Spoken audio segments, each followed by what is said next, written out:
L'info éco avec Capital. On commence avec le chiffre du jour, 4%. C'est le taux moyen des crédits immobiliers souscrits sur une durée de 25 ans.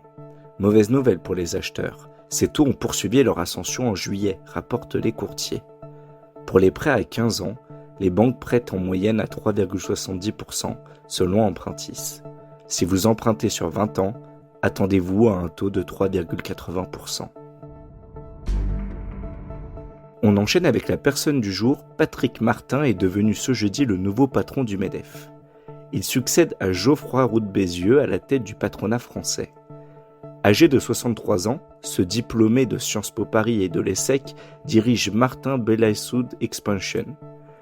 Il a pris le contrôle de ce groupe familial de distribution pour les professionnels en 2014. Sous son aile, l'entreprise s'est développée et réalise désormais plus d'1 milliard d'euros de chiffre d'affaires. Durant son mandat au MEDEF, il compte mettre notamment l'accent sur la formation et l'employabilité des salariés.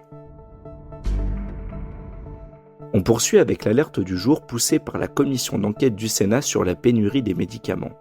Son rapport, dévoilé ce jeudi, révèle que les laboratoires pharmaceutiques sont prêts à retirer pas moins de 700 spécialités du marché. En cause, des prix jugés trop bas comparés à ceux de ses voisins européens.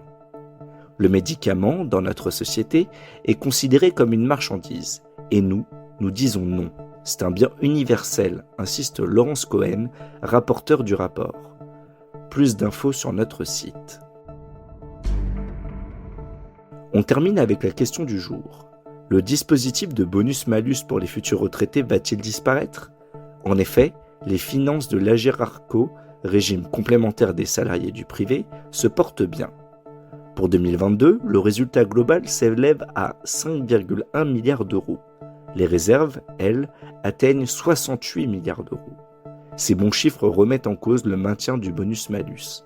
Le syndicat Force ouvrière appelle à sa suppression. La décision définitive doit être prise par les partenaires sociaux avant le début du mois d'octobre. C'était l'info éco avec Capital.